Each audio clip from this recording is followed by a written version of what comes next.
Live 5 News starts now with breaking news. Welcome to your Live 5 News tonight at 11. I'm Justin KOllar, and we are starting off with breaking news right now out of Somerville. Just after 8 o'clock this evening, we received word that deputies with the Dorchester County Sheriff's Office were called out to a Somerville neighborhood in response to gunfire. Now, we know that that shooting was fatal and one person was killed.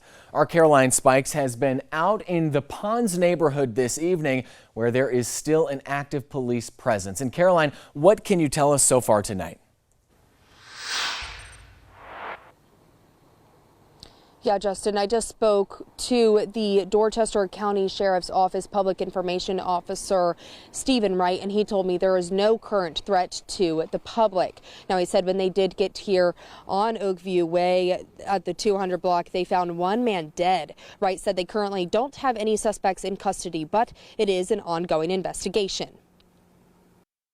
Our criminal investigative division is working all of our leads at this time. We would encourage anybody with information regarding this homicide to contact the Dorchester County Sheriff's Office.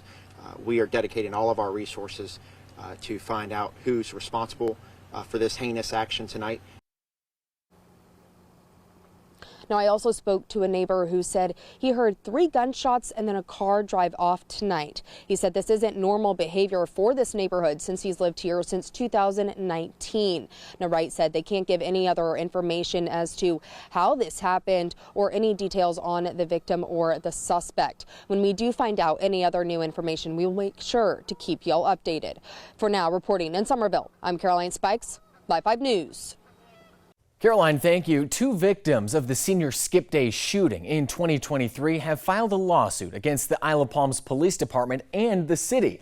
They cite negligence and failure to protect.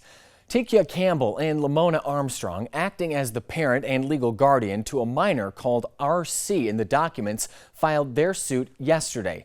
The document claims Campbell was a minor at the time and RC is still a minor. Both suffered, quote, traumatic, life-changing, severe injuries. RC reportedly sustained a gunshot wound to the shoulder. Now, the suit claims IOP police and the city had notice of the senior skip day in advance and did not provide enough police to control and disperse the crowd. The document alleges that as a result of the city and the police department's, quote, reckless, willful, and grossly negligent conduct, the plaintiffs were severely injured. The suit requests both plaintiffs be awarded $1 million. The full lawsuit will be available along with this story with our previous coverage on our website at live5news.com. The Georgetown County Sheriff's Office is investigating the deaths of 7 dogs at a Gapway Road property.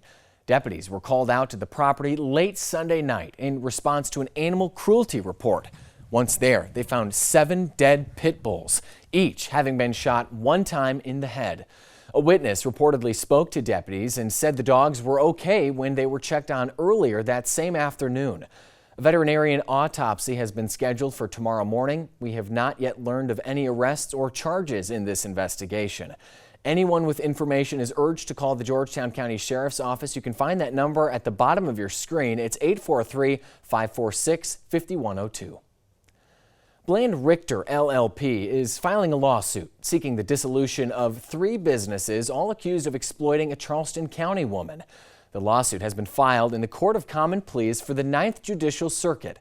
It accuses attorney Hal E. Cobb and his associates of levering his position as an attorney and business partner to engage in unlawful conduct towards Pamela Kane. According to the complaint, Cobb formed an attorney-client relationship with Kane's late husband, Timothy, in 2015. Now, the complaint accuses Cobb of using privileged access to the Kane's financial information to create business ventures that would benefit from Kane's wealth and real estate knowledge. Cobb is accused of acting unlawfully to Kane's widow after his death last year through misrepresentations and unauthorized financial transactions. The lawsuit seeks the dissolution of 3 LLCs allegedly managed by Cobb's. Thomas Pendarvis is representing Cobb and some of the other defendants in this lawsuit. In a statement, the firm says the complaints are filed on behalf of Pam Kane and they're not supported by the facts of the event, and that his clients look forward to presenting in defense of these allegations. Well, let's get you outside. The temperatures this evening still feeling pretty warm after our day in the high 70s. Hard to believe we are tracking yet another warm day for Wednesday.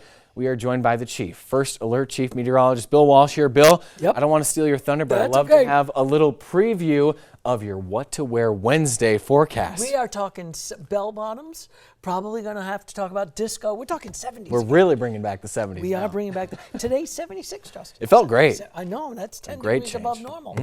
Dry out there it is. Let me show you radar. Super Doppler Max, Low Country's most powerful live radar. Again, looking good up and down the coast. We gave you that first alert to just what a beautiful evening it was going to be. And as we zoom on out, that one storm that we were tracking really yesterday, it's all well off to the east. Right now, things are dry, mild, and absolutely fantastic out there. Now, overnight temperatures are going to be cool, but not cold. About 43 overnight in King Street, 45 Georgetown, 48 Mount Pleasant. These are the wake-up numbers that I just put on the app as well. If you've got the app, you got that app alert talking about getting up in the morning to some 40s in Somerville, about 44 over toward Walterboro. And again, out the door in the morning, by the time you get to work and school, say 9 a.m., we'll be back into the 50s, right around 56, near 70 by 11. And oh, look at those 70s. We are talking about 75, 76, maybe even a little bit warmer back inland. A nice day on the way for tomorrow. Now, coming up, the next big thing, we just talked about that. We do have a couple of showers to talk about. I'll show you Future Tracker, give you that first alert, when to expect that. I know it's late, but that little clicker, don't you touch that just yet. Charleston County and the Charleston Animal Society are in discussions regarding the future of their contract, both emphasizing the need for greater transparency around all costs charged directly to the county. While negotiations with the Animal Society continue, county leaders are nearing the final stages of a long-term contract with Pet Helpers. It's an organization they've been working with since December of last year.